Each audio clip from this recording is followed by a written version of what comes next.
Treaty entering into force. The marks. Good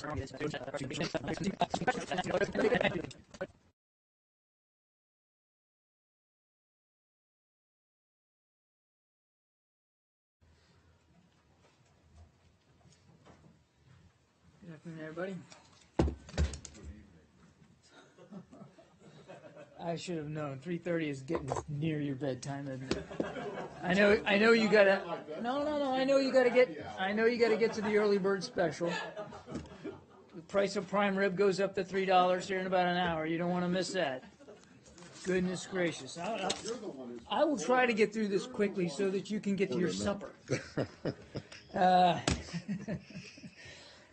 I think you may have seen the Secretary's statement on the 5th anniversary of New START. As he noted, today marks that anniversary of that treaty entering into force. The treaty's value has been proven over the last 5 years, and we still believe it's a source of continued dialogue, cooperation, and progress between the United States and Russia.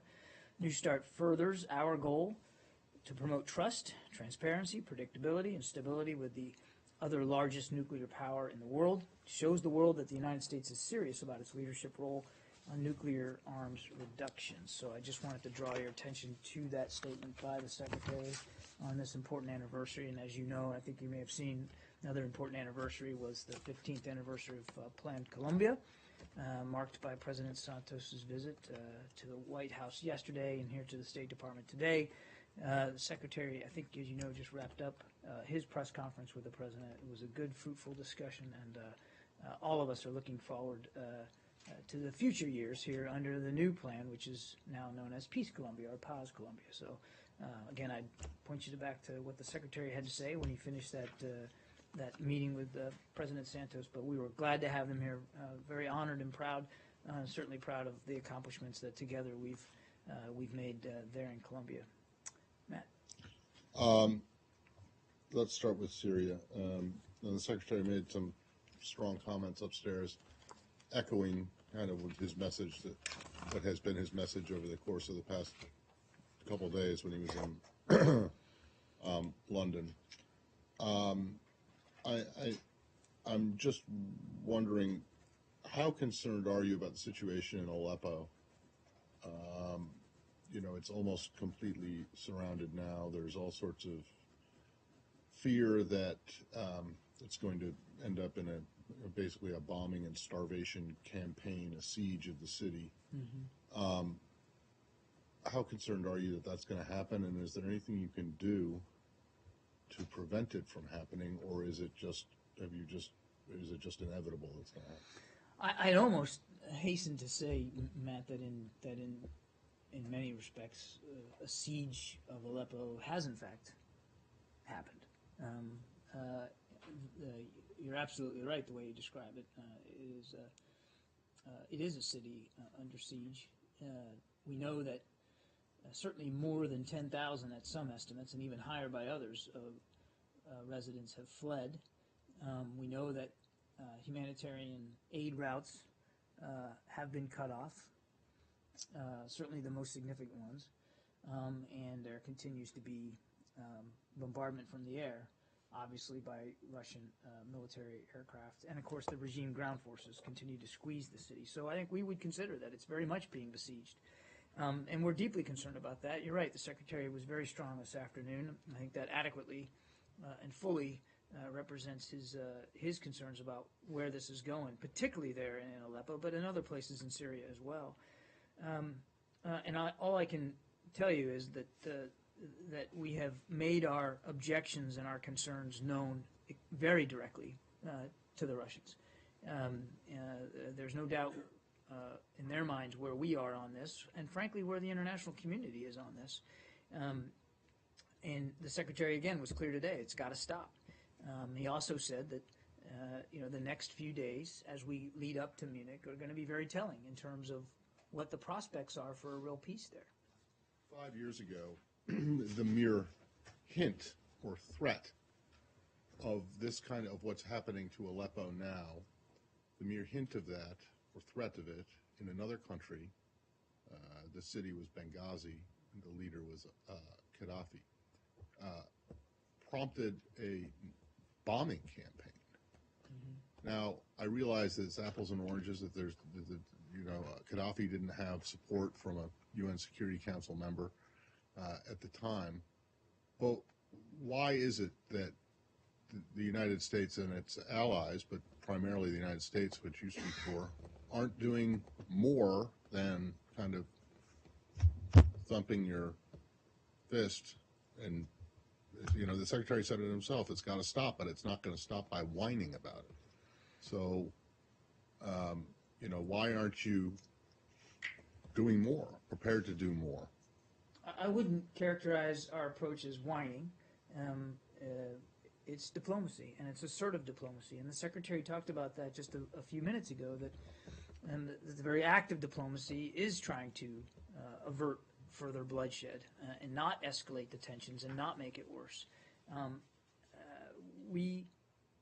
Believe me, we're very keenly focused on the suffering of the Syrian people in and around Aleppo and other places of the nation, and we also believe that the way forward is through a political solution, through a diplomatic resolution to the civil war, not a military solution, and that's why our focus, certainly here at the State Department, continues to be on trying to get at that political resolution, to get to a ceasefire, and so.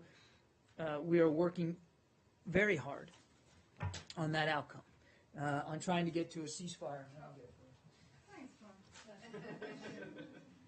We're working very hard to try to get to a ceasefire, so that not only can dialogue continue, but suffering can stop. I recognize, that people can argue it's not going fast enough or not going far enough, and I think the Secretary recognizes that. We're all frustrated by the situation there. But we also need to be mindful of the ultimate goal here, which is an end to the conflict and not an exacerbation of it.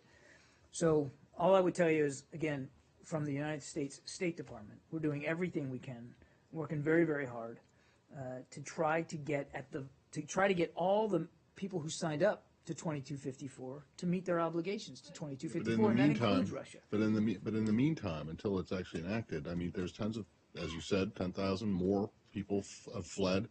A lot more people are going to die because of this, and in horrific conditions. So just getting people. I mean, there's got to be some kind of interim step, doesn't there, that you can take to prevent that from happening. You may have seen Nick Burns, one of your predecessors here at the podium, along with Jim Jeffrey, wrote a piece in the Washington Post talking about resurrecting the idea of a safe zone, 25 to 30 miles south of the Turkish border. Why not finally, consider that? It's been batted around for a long time, especially by the Turks. There has been conversations about various options in that regard, and I can tell you that that discussions continue about what options may be most viable. But what is obviously the simplest thing to do and to put into effect is the very ceasefire that the Russians signed up to. And that's all we want. Hang on a second, Elise. That's all we want. We want them to meet their own obligations and commitments. I won't get up here and speculate about options going forward or ruling anything in or out.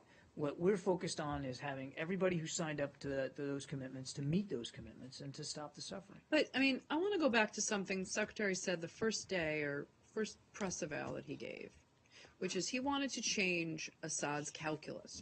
Because until you changed the battlefield situation or the reality on the battlefield, you're never going to give anybody the kind of incentive to negotiate.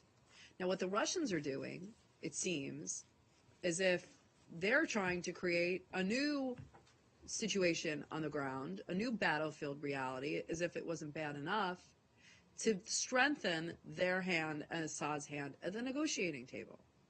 So is there anything that you're considering doing, or don't you think it's time to do something to stop, to, not fight back, but to create the battlefield situation that you wanted from the beginning? I mean, they're trying to completely flip the script, and they're using the talks as a diplomatic cover to do that.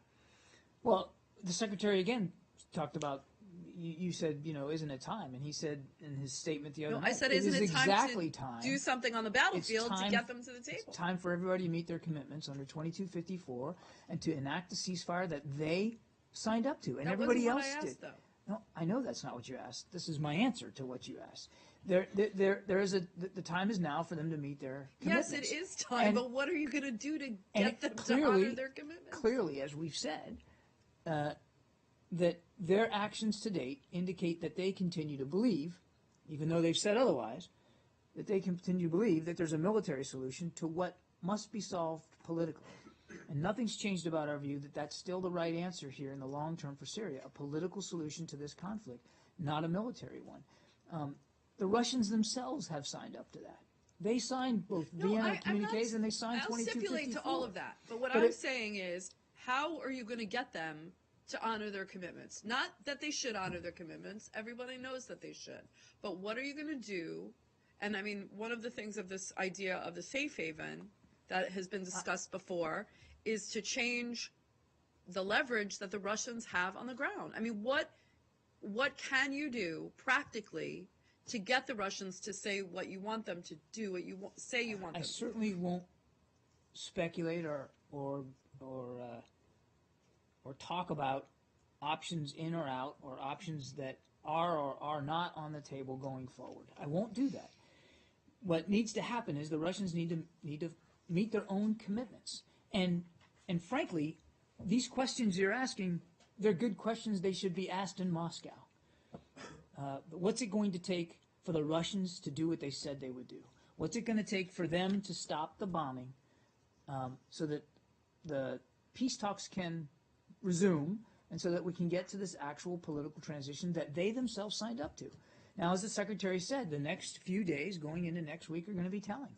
And I can assure you that he has already made his objections and deep concerns about the situation known to Foreign Minister Lavrov. He will continue to do so, and I fully expect, as I said yesterday, that this is all going to be very sharply in focus in Munich on the 11th. Just one more. But where is the incentive? Where is the... I mean, just saying you should live up to your obligations, I just don't... I understand and appreciate that you want me to say this is how we're going to twist their arm. It's not about arm twisting. It's about it is about arm It's twisting, about meeting John. they've already said that they would support a ceasefire. And they're not. Exactly. And so they need to meet their obligations. It's not about arm twisting. It's about doing what you said you were going to do. And the question to what if? Well, what if they don't? Well, there's going to be tens of thousands of more people injured or maimed or displaced, more civilian infrastructure destroyed, and no end to the war. A war, by the way, that the Russians have said they too want to see an end to. John, a few minutes ago, the Secretary said he's in talks now on two legs. There's a ceasefire and then humanitarian issues. Right.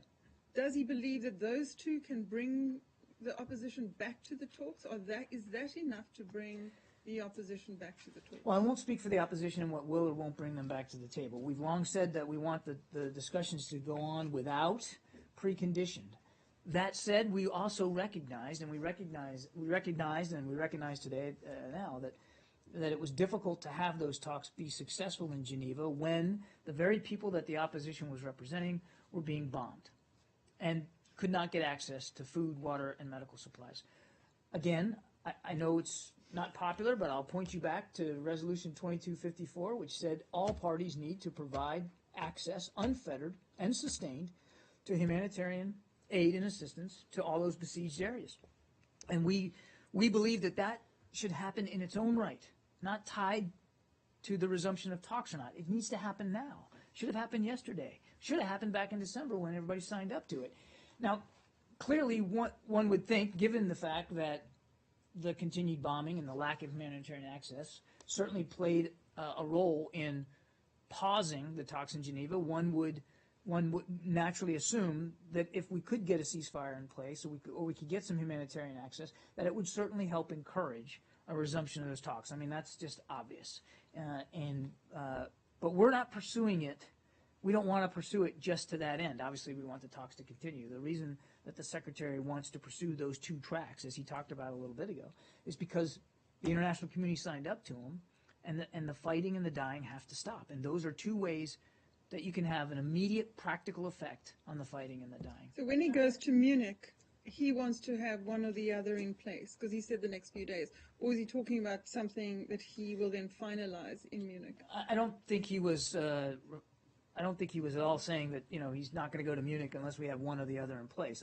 Look, if we could get one or the other or both of them in place today or tomorrow, that's great. That's not going to stop the meeting in Munich from happening. That still needs to occur.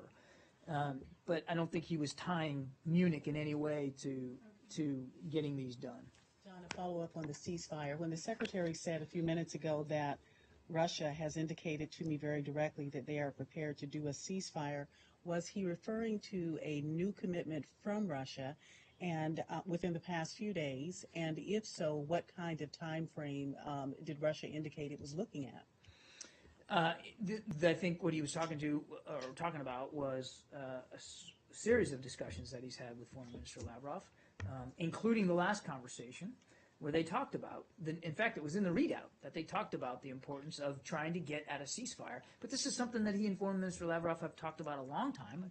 And again, back in December, the Russians signed up to a resolution that said there needs to be and will be a ceasefire. So it's not a new topic.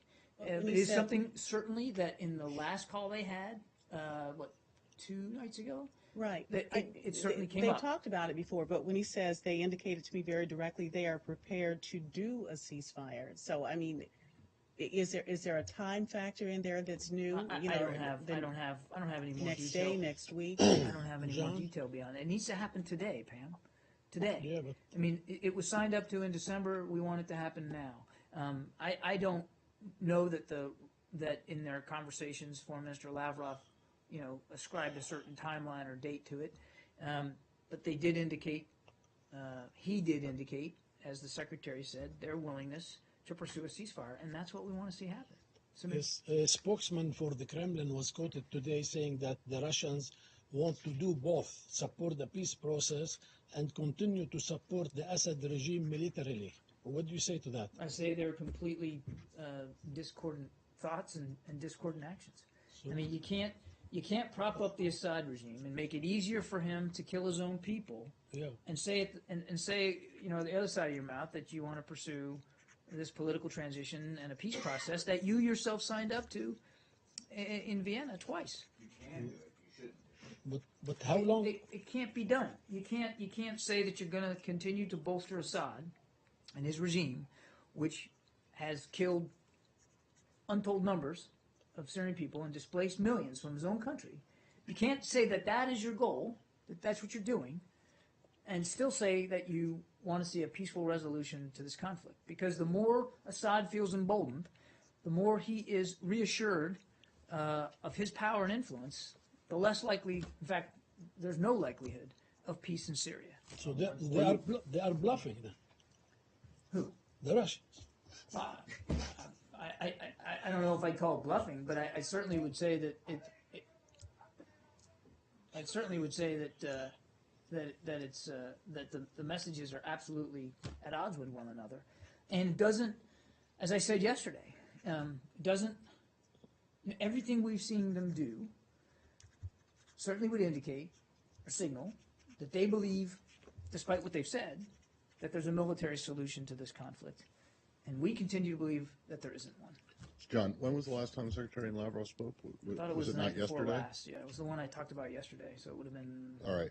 So night in before that, the last. Russians say that in that they also talked about flying humanitarian aid in on military planes. Do you, Yeah, I know- saw that readout. Yeah.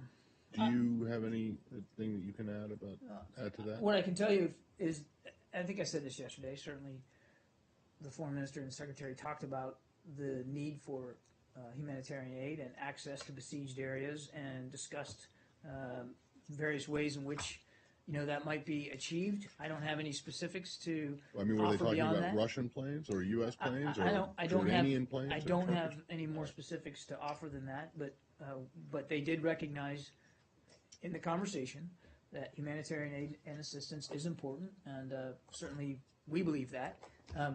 We also, continue to make the point that it's difficult to make that a goal when through the bombing campaign and regime operations on the ground, you continue to cut off the various supply routes on the ground to these cities. All right, and in terms of the Russians and what Samir described as bluffing, which, I mean, it seems to me the Russians, rather than bluffing themselves, are calling your bluff here because they have determined that you're not going to do anything really to stop them, which gets to Elise's first question on the whole idea of when the secretary came in talking about changing the calculus of Assad on the ground. Is it not the case that what the United States did to try and change Assad's calculus on the ground failed, and that, in fact, the country that was able to change the calculus on the ground has been Russia? I would agree with half of your statement. I wouldn't say that it failed because if you remember, the reason why Russia flew aircraft in was because the calculus of Assad was changing. He was under more pressure. Damascus was under threat. He was losing a grip.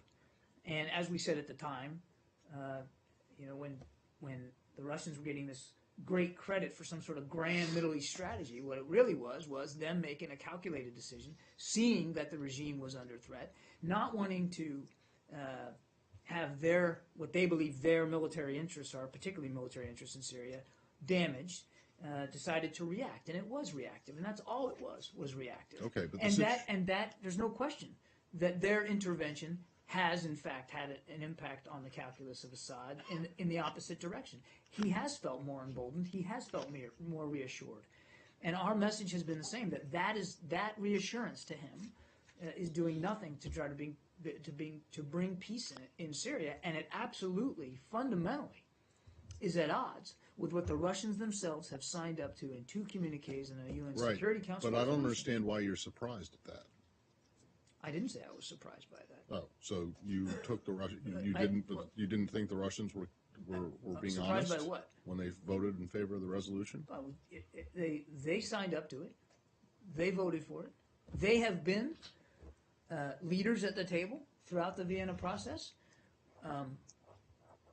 So I don't see how it would be beyond us to have the expectation that they would honor their word and that they would do what they said they would do, and in the presence of the rest of the international community. Well, it's a Chapter 7 resolution, though, right? But this isn't about trust. And we've been nothing but candid and open and forthright about what we've been seeing them do.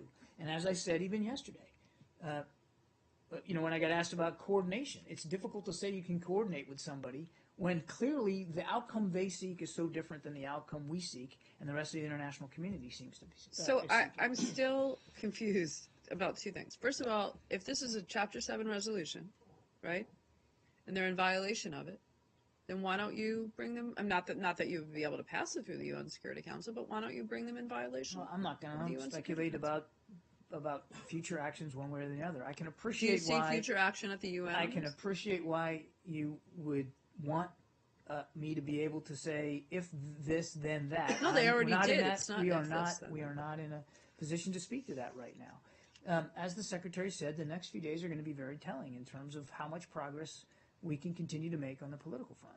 And we'll get to Geneva, and then we'll see. We'll get to Munich. And then if they've several times said that they're committed to a political transition and have their actions on the ground have shown otherwise, and now they're in violation of UN Security Council resolution, and now you're talking to them again, and they're saying that there's, in theory, kind of ready to sign up to a ceasefire. Like, at what point do you not trust anything they say, and their words mean nothing? This has never been just about trust, Elise. It's never been about that. It's about commitments that the international community has made, and about our desire. Certainly, we're meeting our commitments. We want everybody else to meet theirs. It's never been about trust with Russia. But we didn't make them sign that resolution. I guess maybe a better question. Make them sign up to the communique. I guess a better question is how many more times are you going to take their assurances that they're willing to sign on to a ceasefire or hold talks and continue to drag out the diplomatic process without taking more action on the ground to change the battlefield situation. The question presupposes that we're simply just sitting back and taking them at their word, and we're not. This has been a very iterative, very constant communication with them, particularly on the Secretary's part with Foreign Minister Lavrov. They have had some pretty tough conversations about this, and the Secretary's been nothing but very forthright about his concerns. And we're going to continue to press those concerns. Again, the next few days will be telling, and it's important that we And move what are they going to towards- tell? Like, what if It'll tell us how committed all the parties are to seeing enacted exactly what everybody said they would want to see enacted, which is a ceasefire and humanitarian access, and a real, tangible move to get the political process going. And the next few days, again, will be very telling on that. And I wouldn't speculate right now one way or the other, conditionally, what the international community might do if we can't get there. John, as a follow-up to Matt's question, you don't want to speculate, I know, but just to understand the perspective of U.S. But you want me to. You talk about this Everything issue. comes Yes. after the word "but" is what you're really going after. Okay, at this point, you talk about this issue yesterday as well, about the Russians' suggestion that the Turks are preparing for a ground operation in Syria. You didn't comment on this, but do you believe that after this ceasefire attempts fail, at this point, a ground operation would be productive in Syria? Not necessarily by U.S., but the Turks or, for example, Saudis? The short answer to your question is no. We continue to believe that there's no military solution to the civil war in Syria. Nothing has changed about that, about our calculus with respect to that. That the answer needs to be a political one. That's the real way to achieve some sort of long-lasting, sustainable peace. Not escalating the tensions, not more bloodshed.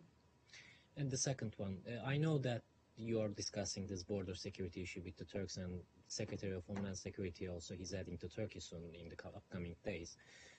There is another border security problem right now after this situation in Aleppo. Not only 98 kilometers between Manjib and Jarablus, between Maria and Jarablus, but also the Azaz corridor is another border security problem maybe.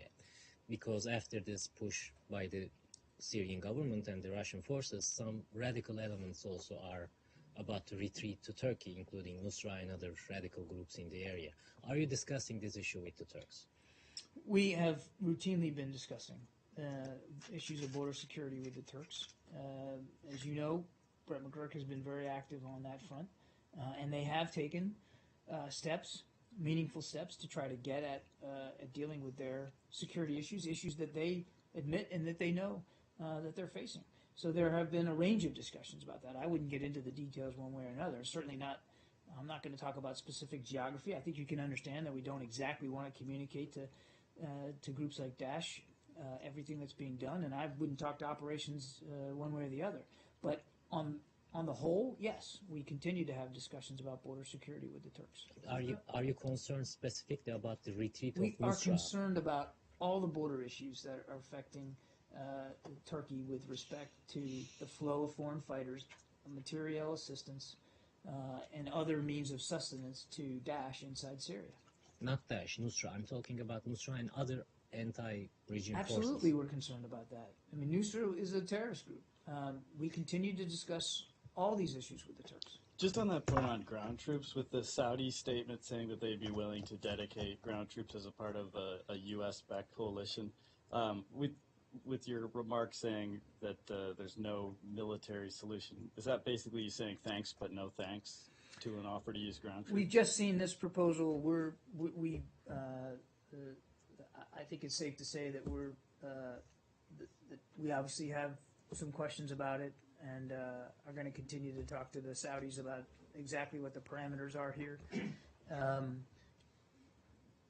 But when we talk about no military solution, we're talking about no military solution to the civil war, to the fight by the opposition against the regime. We're not talking about the efforts to go after Daesh. I mean, clearly, the coalition is involved in military operations in Syria against Daesh, and that's going to continue. We still have to degrade and destroy their capabilities. But I think we just need to know a little bit more about what this proposal is. That's why I wasn't able to comment in any detail yesterday on it, and I'm really not going to be able to offer a judgment on it today. But we are certainly talking to the Saudis about what the parameters of this is, what their intentions are. If you're still talking to them about it, is there, though, U.S. concern that the fact that the Saudis made this proposal is an indication of Saudi frustration that basically the status quo isn't working and it's time to try something new?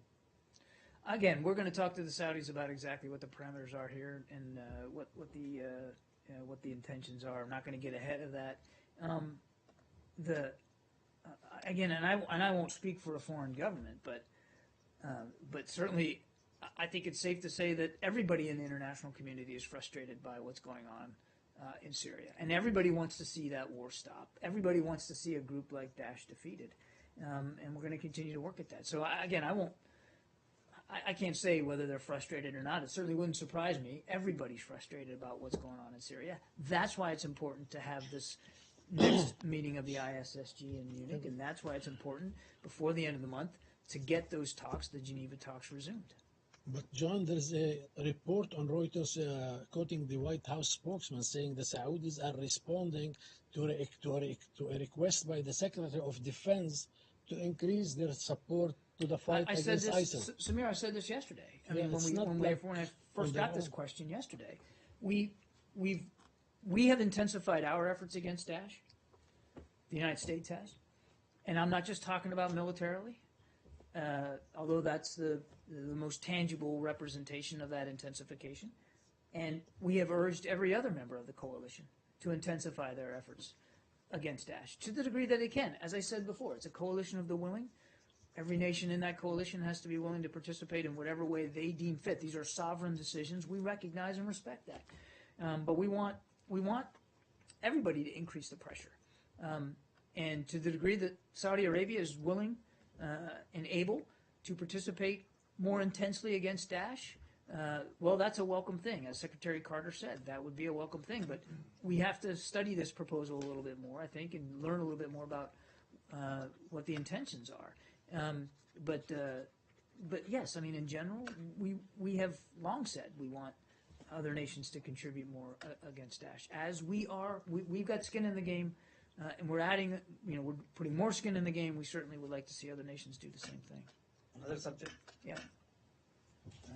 India on Thursday ratified the Convention on Supplementary Compensation for Nuclear Damages, which will come into force in May. What's your reaction?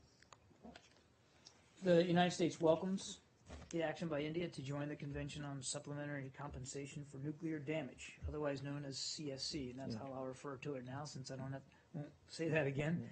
Indian membership in the CSC marks another important step towards creating the global nuclear liability regime called for by the IAEA Nuclear Safety Action Plan. Will also facilitate participation by companies from the United States in the construction of nuclear reactors in India, which will mean more reliable electricity for Indians, will reduce India's reliance on carbon-intensive sources that will benefit the environment, and will offer India greater energy security for its large and growing economy.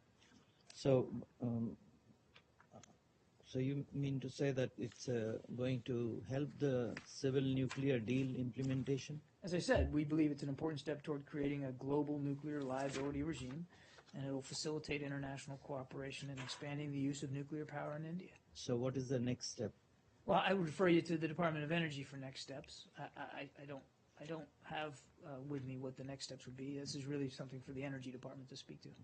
John? Yeah. Okay, I have a couple questions. First, on the Somali airplane mystery, this is looking to become more of a terror probe with the FBI is over there looking at it. Is the U.S. government willing at this point to characterize this as a terror investigation, or ready to characterize it that way? I don't have an update for you on causation. Clearly, we've seen the reports that it was an explosion caused by a bomb. But again, this is being investigated predominantly by the federal government of Somalia, and I just don't have anything more Nothing. on that. No. I don't have anything to confirm one way or the other. But they're obviously it's being investigated as a possibility of that. But we need to let investigators do their work and make their conclusions before we jump to our own. Okay. Wait a second. Yeah. You're going to jump to conclusion after the investigation? Yes, You that's could come. exactly what I mean. You could come to another conclusion. Yeah, I mean, the I think big hole in the side of the plane, the guy's missing. I think Justin knows what I meant. Okay. We're not going to jump to conclusions, but we're obviously going to let the investigators do their job.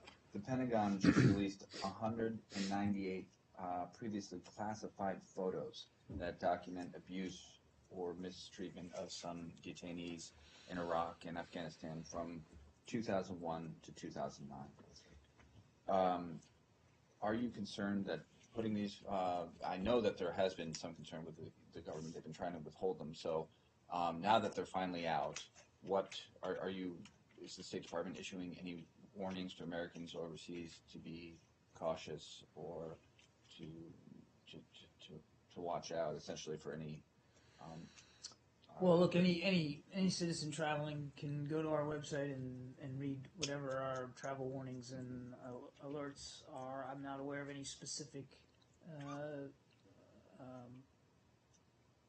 alerts with respect to this release. That said, we have made sure that our posts in our embassies, particularly in the Middle East, were aware of this release and were aware of the essential content of it and reinforced what they already know, which is they have to do what they need to do based on the temperature there, the security temperature, to look after the safety and security not only of our facilities, but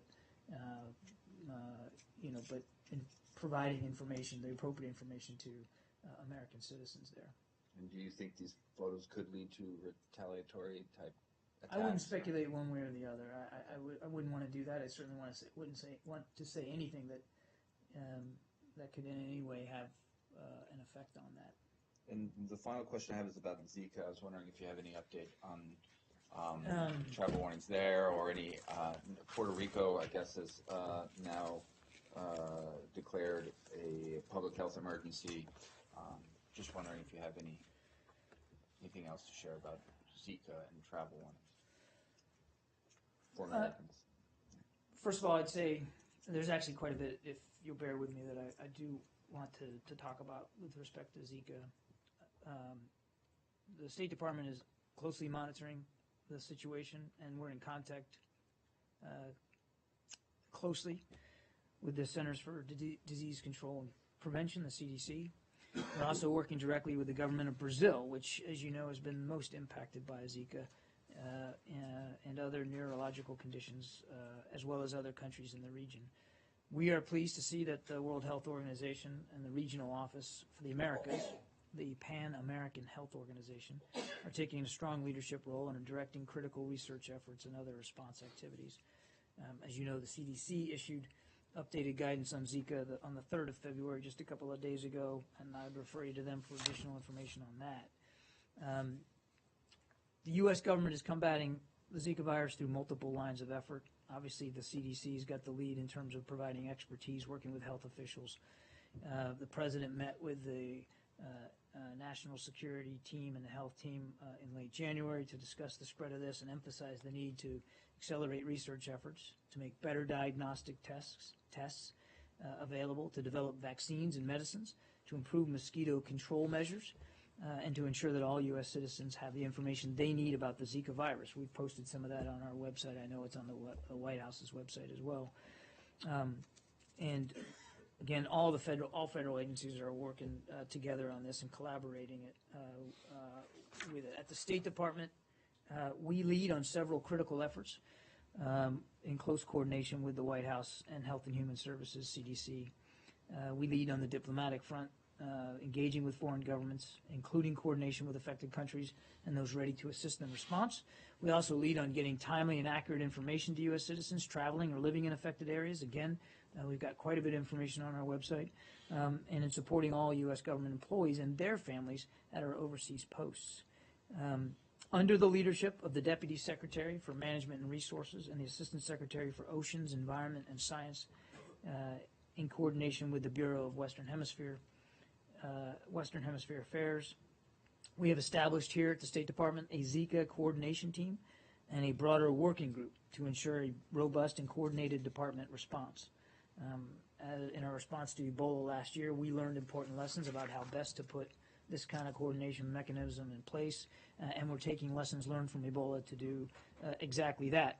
As for guidance to give American travelers, we obviously defer first and foremost to CDC on public health guidance. They've issued a travel alert level 2, which says it's called Practice Enhanced Precaution for countries where there is active Zika transmission. They further recommend that travelers take measures to protect themselves from mosquito bites.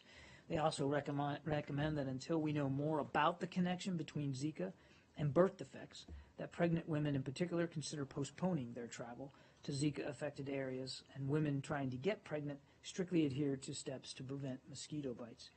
We have, as I said, links to all this information on our website for Americans traveling abroad at travel.state.gov, and this site will be updated as further information becomes available. What about your own embassy staff and employees? Are you urging pregnant women to come home? At this time, I'm not aware of any warning to pregnant U.S. government employees overseas in terms of coming home. These are obviously decisions that they have to make. But we are, however, just like we would for American citizens, certainly making sure that we're providing our posts and our employees all the information that they need and that they have that is available so that they can make these informed decisions. But I'm not aware of any order or requirement here at the State Department to order them back home. But there's a lot going on, and I can tell you Secretary Kerry is very focused on this. He was talking about this just yesterday morning just this morning in a staff meeting, in a morning staff meeting. So it's very much on his mind, and we're going to continue to work with the interagency to do as much as we can. And obviously, it's an evolving situation. As information becomes available or needs to change, we'll change that. But again, I really want to I appreciate the question because I do want to put a plug in for our website, travel.state.gov. There's information on there. It is dynamic. We'll keep it updated as need be. But thank you for that. I got one more. Okay, we'll do. Okay, a couple more. I know we got to get to the early bird special, so we don't want to. It is not the early bird special. Yeah, the early bird special is Happy over. hour. Well, in Matt's case, they're one and the same. No. All right, go ahead. So last night at the Democratic debate, Secretary Clinton said that she is 100% confident that that nothing will come out of the FBI investigation into her email server. Does the State Department share that confidence? I wouldn't speak one way or another to the outcome of reviews and investigations that are ongoing in terms of these past email practices. I've been very scrupulous about not commenting on those, and I'm gonna stay right there. And a follow-up, can you tell us about the differences between what was uncovered in the State Department Inspector General's report into past practices by former Secretary of State Secretary Powell and Secretary Rice? Apparently there was a handful of classified emails on that they were exchanging. How is that different from what was found on Secretary Clinton's emails? That about 1,600 of them are deemed classified now. Well, let me tell you what I can say, and there's a lot that I can't say, but this is what I can say regarding the emails that you're speaking to, the prior secretaries. At the request of the State Department Inspector General, the State Department conducted a classification review of 19 emails and decided to classify some of them during this review, a review which I might add is still ongoing. These emails originated from State Department officials using their unclassified State Department email accounts during the tenures of Secretaries of State Condoleezza Rice and Colin Powell. I'm not going to speak to the content of these documents.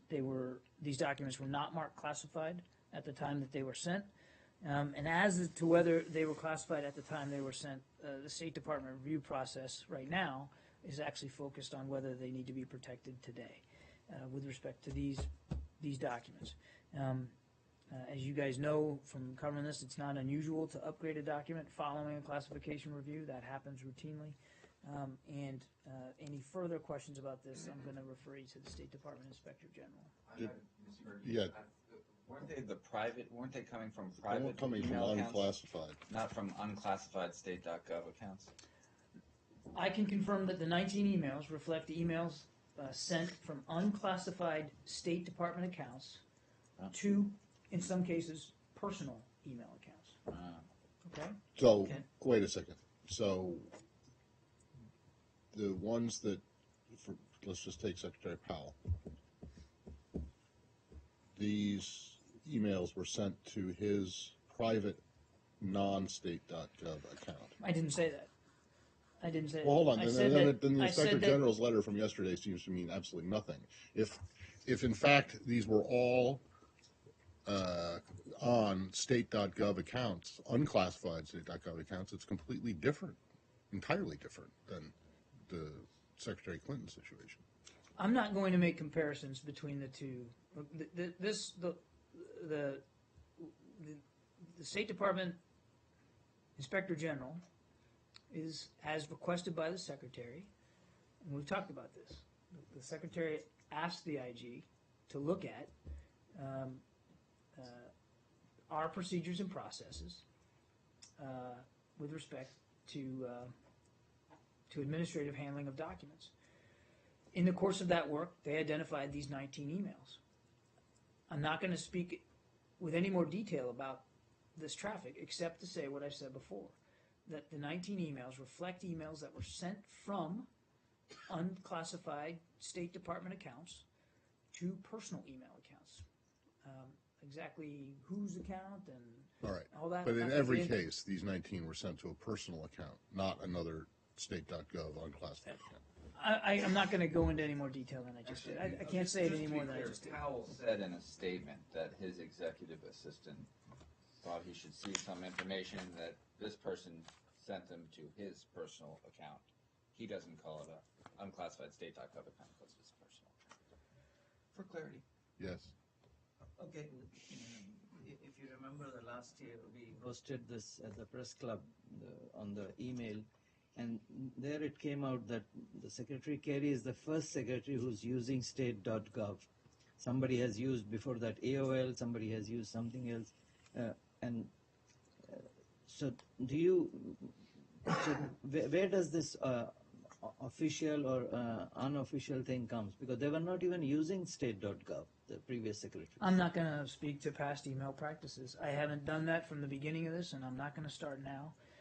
I can only tell you what I've told you with respect to these 19 documents. I'm not going to speak to past email practices of former secretaries of state. But you can Just not gonna confirm do that Secretary Kerry is the first secretary who's using state.gov. What I can tell you is that the secretary uses a state.gov unclassified email account for his unclassified email traffic. Now, what was the business-related traffic? The 19, all of the 19 that you're talking about had some redaction for class or contained some kind of classified information. Is that what you're trying to say? The 19. Or did they only look at 19 emails? I mean, what's the universe of what they looked at? I mean, 19 doesn't seem to be a very representative sample. So I don't know what the body was. I simply don't know, and I'd refer you to the IG for that. And as I said, we conducted a classification review of 19, decided to classify some of them, and the review is still ongoing. So well, how did what they I didn't pick say these 19? was all 19 have been upgraded in some way. I said we've upgraded Right. some of them. But they only looked at 19 emails? The Inspector General asked us to do a classification review of 19. That they picked for some reason. again, I'd refer you to the IG to determine I mean, it seems to me how they 19 got is to a- the 19. I don't know that. 19 is a minuscule number to start out with, Well, isn't it? I I mean, can't. there's hundreds of thousands of these messages that could form. I couldn't possibly answer that question. The IG referred 19 for us to take a look at for a classification review. That's what we're doing. Thanks, everybody. Have a great weekend. How's that investigation into the 22 emails going and when they were? I don't have an update for you. Yeah. Go Broncos. Yes, Thank go you. Broncos.